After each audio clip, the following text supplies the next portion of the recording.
My parents looked me in the eye and said my inheritance was gone, transferred to their new family. And in that moment, I didn't cry, I didn't beg, and I didn't break. Instead, I smiled, because they had no idea that the real money wasn't in the account they stole. The real fortune was hidden in a place they would never think to look. Before diving into the story, comment where you're watching from and don't forget to subscribe so you won't miss the latest stories. My name is Victoria Hayes, and this story still feels unreal when I speak it out loud. Because you'd think betrayal only comes from outsiders, strangers, maybe distant relatives. But not your own parents. Not the people who are supposed to protect you. But betrayal, real, deep, ugly betrayal, almost always comes from the people closest to you. Growing up, I wasn't the golden child. I was quiet, introverted, and I chose books over parties.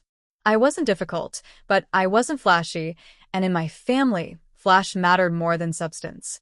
My mother used to say, "People only value what shines." I guess that explained why when I turned 16, everything changed. That was the year my father met her, his new wife, even though he was still married to my mother. The year I found out about my replacement family. The year I realized blood doesn't guarantee loyalty. Fast forward many years, awkward dinners, fake smiles, and forced holidays with people who didn't want me there but loved pretending they did when cameras were around. Over time, I learned to detach. I built my own life, college, a decent job, my own apartment, far away from their chaos. But the one thing tying me to them, the one thing I couldn't distance myself from, was my inheritance.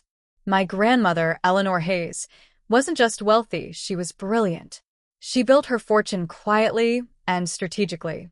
She often said, "Money isn't power, secrecy is." Before she died, she made it very clear. Everything, her properties, her investments, her accounts, would go to me. Not to my father. Not to his new wife. Not to their golden boy, Marcus. Me. Why? Because when my father abandoned my mother and chose his new family, the only person who remained loyal, really loyal, to my grandmother was me. She left everything in legal documentation. Or at least, so I believed. So when the day finally came, the day the inheritance was supposed to be transferred, I arrived at my parents' house expecting tension, but not war. I walked into the dining room and immediately felt the shift in the air. My father sat at the head of the table, shoulders back, chest puffed with ego. His new wife, Savannah, perfectly groomed, perfectly smug, smiled like she had already won. And Marcus? He looked bored, like taking my future away was routine and uninteresting. My mother sat silently, detached, distant, as if she had already accepted her irrelevance. Then my father cleared his throat dramatically. "Victoria," he said, folding his hands, "we need to discuss the inheritance." I nodded. "Okay, I'm listening." Savannah leaned forward, lips curling. "It's already been handled." I frowned. "What does that mean?" My father exhaled like this conversation exhausted him. "It means the money is gone," he said flatly. "Transferred." My stomach dropped. "Transferred where?" "To family," Savannah said, voice sickeningly sweet. I blinked. "I am family." She laughed, an attempt at sounding elegant but landing somewhere between cruel and pathetic. "A new family," she corrected. Then my father spoke the words that would replay in my head for days. "The money is gone, Victoria. We transferred everything to Marcus. You should have been more supportive of our new family." There was no shame. No hesitación. No empecé. Just entitlement and triumph. For a moment, I felt my chest tighten, the kind of tightness that sits right between heartbreak and rage. Decades of being overlooked, minimized, and replaced crashed down on me. But I didn't crumble. Instead, I inhaled slowly and smiled. A calm, controlled smile, one that unsettled the entire room. Savannah's expression shifted. My father sat up straighter. Even Marcus stopped pretending he didn't care. And then, in the quietest voice possible, I said, "That's interesting, because here's what they didn't know. Grandmother's real fortune, the one she never mentioned in the will, wasn't in the accounts they accessed. The real money, her offshore Swiss account, her private investments, her trust files, were hidden in a place no one in that room would ever think to look. And soon, they were about to find out. They didn't steal from me. They stole from someone who knew how to destroy them without ever raising her voice. And that was when my revenge truly began. I left the house without another word. Nos créamin, no accusations, no dramatic exit. Just silence, the kind that scares people more than anger ever could. Because when someone doesn't react the way you expect, it means one thing. They're planning something. As I walked to my car, the cold wind stung my face, but it grounded me. My hands were steady. My breathing was calm. And for the first time in a long time, I felt in control. Once inside, I sat there for a moment with my hands on the steering wheel. Not crying, not panicking, just thinking. My grandmother wasn't just wealthy, she was strategic. She anticipated betrayal the way other people anticipated birthdays. Before she passed, she told me one thing I didn't understand at the time. Victoria, never fight people while they're watching. Let them celebrate first. That sentence replayed in my mind like a warning and a promise woven together. So I started driving, not home, but to my grandmother's old house. It was empty now, the estate sale pending final paperwork. But I still had a key. The house smelled like memory, warm wood polish, old books, lavender. The kind of scent that makes time stop. I walked straight to her study. This room was sacred. Bookshelves from floor to ceiling, a heavy oak desk, paintings that had secrets, and a portrait of my great-grandfather. Stern eyes, sharp jaw, the kind of man who never apologized for winning. I stood in front of that portrait and whispered. It happened, just like she expected. Nothing moved. Nothing changed. Until I reached behind the painting. My fingers brushed metal, a biometric safe. Most people would assume documents would be in legal files, fireproof cabinets, or a lawyer's office. Not my grandmother. She trusted lawyers, but she trusted hiding places more. I placed my thumb, and the safe clicked open with a sound that felt like justice. Inside were documents, thick packets sealed in envelopes, international banking details, notarized letters, and one worn leather journal tied with a crimson ribbon. My grandmother's handwriting covered the front. For Victoria, only when they show you who they really are. My breath caught, because she knew. She always knew. I sat in her leather chair and untied the ribbon. The journal opened to a page dated 5 years before her death. Her handwriting flowed like art. If you are reading this, they have betrayed you. Maybe quietly, maybe boldly, but certainly without remorse. My throat tightened, but I kept reading. The inheritance they think they took is merely a distraction. A test. The real fortune, the Hayes legacy, is in Switzerland under a private trust accessible only to you. No one else. Not your father. Not his wife. Not their children. They will never be able to touch it. Then another line underlined twice. Revenge must be patient, quiet, and undeniable. I closed the journal and leaned back. Everything suddenly made sense. Her warnings, her secrecy, her insistence that I learn finance, contracts, and international banking instead of hobbies most teenagers cared about. She wasn't preparing me for life. She was preparing me for this. The next morning, I made 3 phone calls. Her attorney, Mr. Lowell. Her Swiss financial advisor, a man named Klaus. A private investigator. Mr. Lowell answered first. His tone was warm, but prepared, like he knew this moment was inevitable. Victoria, he said, I've been waiting for your call. I need to activate the contingency documents, I replied. There was a pause, respectful, almost proud. Then he said, Very well. The process will begin. The second call connected after 2 rings. A deep voice with a Swiss accent said, Miss Hayes. Protocol 14. Yes. Identity verification completed. The dormant trust will now transition to active status. Dormant trust. Active status. Powerful words. Words that meant everything they thought they stole was nothing compared to what I now controlled. The third call, the investigator, was to gather evidence. I didn't want revenge based on emotion. I wanted revenge based on proof. He listened as I explained what had happened, then replied, "You'll have everything within 2 weeks." 2 weeks. I could wait.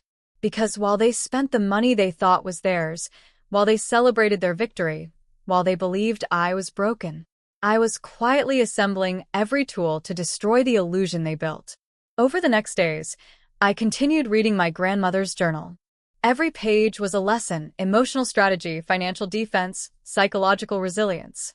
One sentence became the foundation of my revenge. Never take back what was stolen. Replace it with consequences. And the consequences I was preparing would rewrite every boundary they thought they controlled. Because they hadn't just taken money. They had declared war. And I was finally ready to fight, not with anger, but with calculated silence. And very soon, every one of them would learn. They didn't win. They had just walked straight into a trap designed decades before they ever betrayed me. 2 weeks passed and I didn't reach out to my parents. Not a text, not a call, not even a passive-aggressive emoji. Silence is uncomfortable for guilty people. And slowly it began to show. The first sign? A message from my mother. It read, "We should talk." No apology. No accountability. Just vague control disguised as concern. I didn't reply. The next day, my father called twice. Then 5 times. Finally, he sent a message. "Ignoring us won't change anything, Victoria." But he was wrong. Ignoring them was changing everything. Because the less I reacted, the more nervous they became. By the 3rd week, the private investigator emailed me a detailed report: bank transfers, forged signatures, communication between my father and his wife, and proof that my inheritance was moved illegally. To make it worse, or better, depending on perspective, they didn't just transfer it to Marcus. They laundered part of it. That meant 2 things. They committed fraud. They committed federal crimes. My investigator wrote one final sentence at the end of the document. They didn't just steal from you. They left a trail.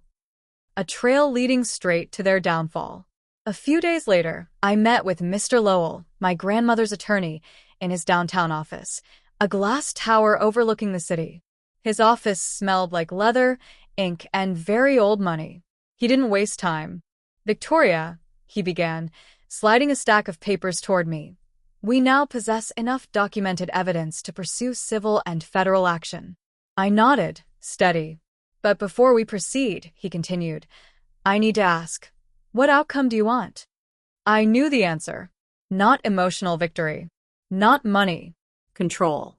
"I want them to understand," I said quietly, "that they didn't take something from me. They destroyed themselves."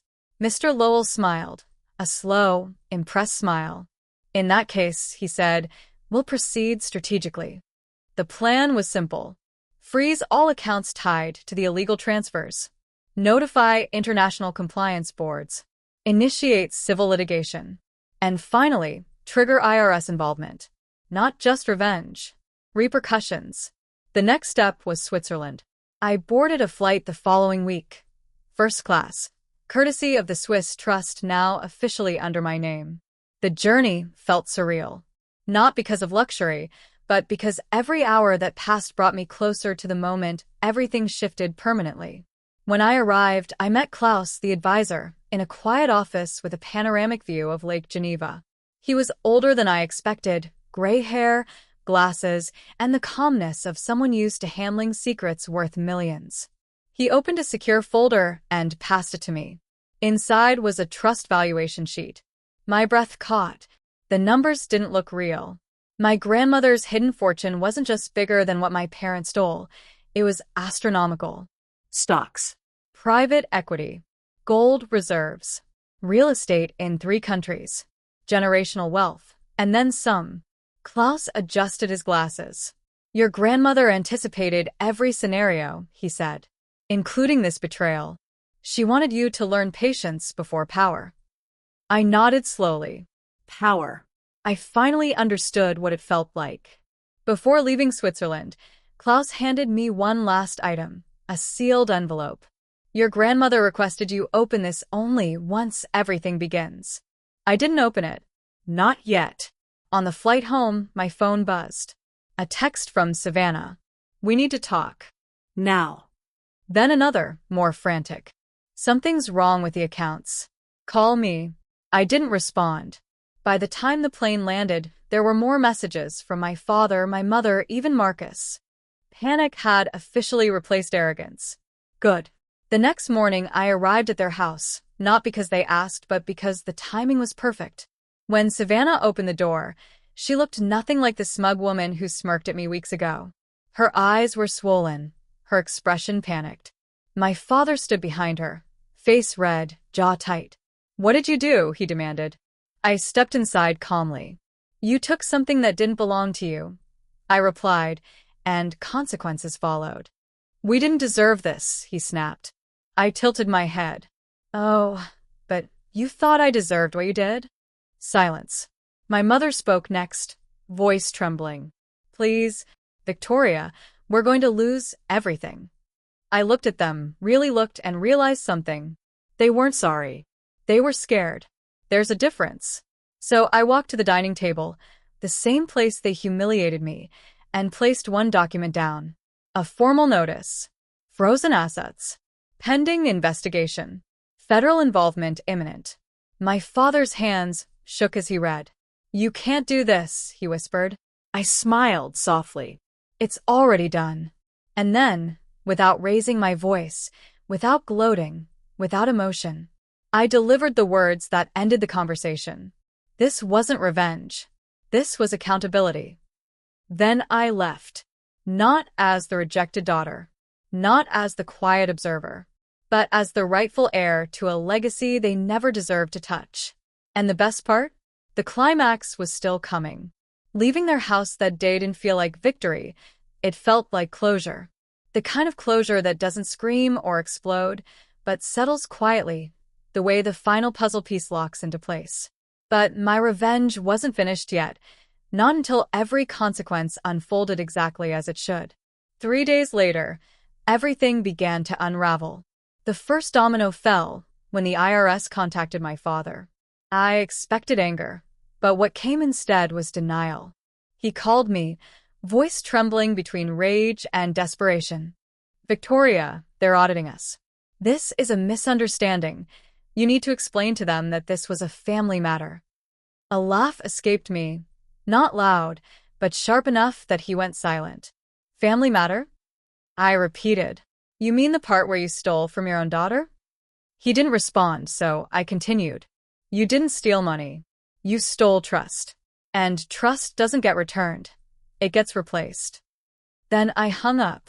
Hours later, Savannah tried next. Her message said, "Please, whatever you're doing, stop. We can fix this."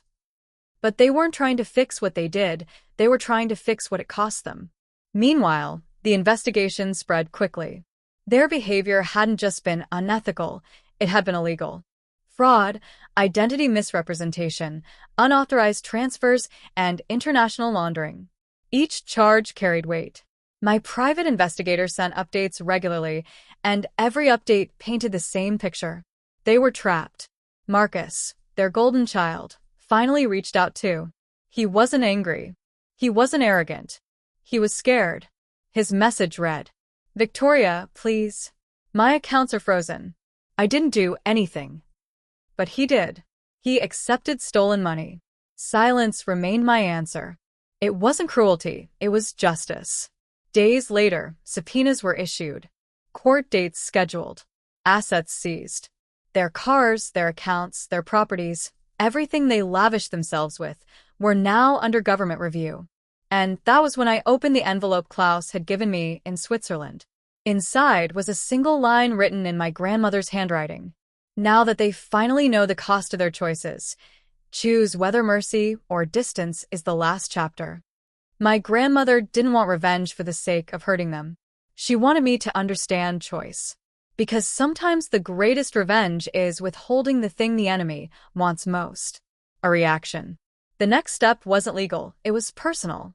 I requested a meeting, not at their home, but at my grandmother's old estate, in the very room where her portrait watched over every secret. When they arrived, they looked defeated. Savannah's expensive jewelry was gone. My father's suit didn't fit right. If you've ever seen pride collapse, It looks exactly like that. Marcus wouldn't look at me. My mother, strangely, was the only one who seemed calm. Maybe because she had lived through betrayal before, just from the opposite side. No one spoke first. So I did. You didn't just take money, I said slowly. You took the last piece of family I was trying to believe still existed. My father's eyes filled, not with remorse, but regret. There's a difference. Regret says, I hate the consequences. Remorse says, I hate what I did. He wasn't the latter. So, I continued. The legal process will continue, but I'm here to offer clarity, not negotiation. Savannah swallowed hard. What does that mean? It means, I said, I'm not here to bargain. I'm here to tell you exactly what happens next. Marcus finally looked up, eyes red. You're going to let them take everything, he whispered. I took a breath. No. I'm going to let the truth take everything. My father clenched his fists. We're still your family. I met his stare, without flinching. No, I said. Your relatives. Family is earned. Silence followed, heavy, suffocating, final. Then I laid down one final document. Not forgiveness. Not settlement. A boundary. The document stated 3 things. I would not drop the charges. They would no longer have access to me, my future, or my resources. Any further attempt to contact, threaten, manipulate, or interfere would result in restraining orders. My father's voice cracked. Victoria, please. But this time, there was no satisfaction in his weakness, just clarity. You made a choice, I said softly. Now you live with it. Then I handed them the journal page copied from my grandmother's handwriting, the one sentence meant for them. Loyalty is not inherited. It is earned. None of them spoke. None of them moved. I walked away, not because they were powerless, but because I finally understood something. They were never worth the war. Only the lesson. And with the legal system moving forward and their life collapsing piece by piece, the final blow was still waiting. Not destruction. Replacement. After that meeting, something unexpected happened. Not to them, but to me. I felt lighter. Not triumphant. Not cruel. Just free. Revenge wasn't fire anymore. It wasn't rage or bitterness holding me up. It was clarity. Purpose. The understanding that sometimes the most powerful response isn't destruction. It's rebuilding without the people who tried to break you. Weeks later, the court hearings began. My parents arrived looking tired, older, like time had taken back everything they stole and demanded interest. Their lawyer tried to argue family misunderstanding. But facts don't waver. Evidence doesn't tremble. And the law doesn't care about emotional excuses. The judge reviewed everything: transfers, forged signatures, bank evidence, investigator reports. At one point, he removed his glasses, rubbed his eyes, and said, "This wasn't a mistake. This was intentional exploitation." It wasn't anger in his voice. It was disappointment. The kind that cuts deeper than shouting ever could. By the final hearing, the ruling was clear. All stolen funds would be returned when legally possible. They owed penalties and restitution. Federal monitoring would continue. And Marcus's accounts, since he accepted stolen money knowingly, were to remain frozen pending review. Their life, the one built on entitlement, was officially dismantled. When the hearing adjourned, my father turned toward me. Not aggressively, not angrily, just defeated. "Victoria," he whispered, "we never meant for it to go this far." I looked at him with a calm he didn't understand. "It only went as far as your choices took it." Savannah wiped tears with shaking hands, and for a second, I wondered if she finally understood, or just finally feared consequences. Marcus didn't approach me. He just nodded, small, ashamed, like someone who finally saw himself clearly and didn't like what he saw. I walked out without looking back. Because some endings don't require a closing statement. They require distance. Life moved forward quickly after that. I officially took ownership of the Hayes Trust. The businesses, the investments, the legacy my grandmother protected for me long before I knew I'd need protection. And with it came opportunities not just to live comfortably but to build something meaningful. I renovated my grandmother's estate, not to erase her memory, but to continue it. The study stayed exactly the same, her journal back in its place, the portrait still watching over everything like a silent guardian. Sometimes I stand in that room and imagine her beside me, smiling, proud, knowing everything unfolded exactly the way she anticipated. One afternoon, as I was sorting estate documents, my phone buzzed. A number I didn't recognize sent a message. "Thank you for not destroying us completely. I'm moving out. I want to fix myself. Marcus." I stared at the message for a while. Marcus wasn't the architect of the betrayal, he was the product of it. A child raised on favoritism, greed, and entitlement. And now, for the first time, consequences had forced him to face who he was. I responded with one sentence: not forgiveness, not pity, just a boundary and a path. "Accountability is the start, use it." He replied, "I will." And maybe that was enough. Months passed. Spring arrived. The estate lawn bloomed with flowers my grandmother planted decades ago, white lilies and wild roses. I walked the garden one morning, coffee in hand, sunlight warm on my face. That's when something quietly settled inside me. Revenge wasn't about hurting them. It was about protecting myself. It was about honoring what was stolen, not restoring it, but replacing it with something stronger. My grandmother once wrote, "Legacy isn't money. It's self-respect passed down." Now I understood. They didn't just lose wealth. They lost access to me, and that was the part they never expected. Because money can be regained. Trust cannot. As I stood in that garden, wind moving through the trees, the world felt different, not because they fell, but because I rose. Not angry, not bitter, just whole. My story didn't end with destruction. It ended with ownership of my future, my legacy, and my peace. And maybe that's the real revenge. Not proving them wrong, but proving myself right. If you enjoyed this story, don't forget to like, subscribe, and turn on notifications so you never miss a new episode from Revenge Files. Thanks for watching, and remember, sometimes silence isn't weakness, it's strategy.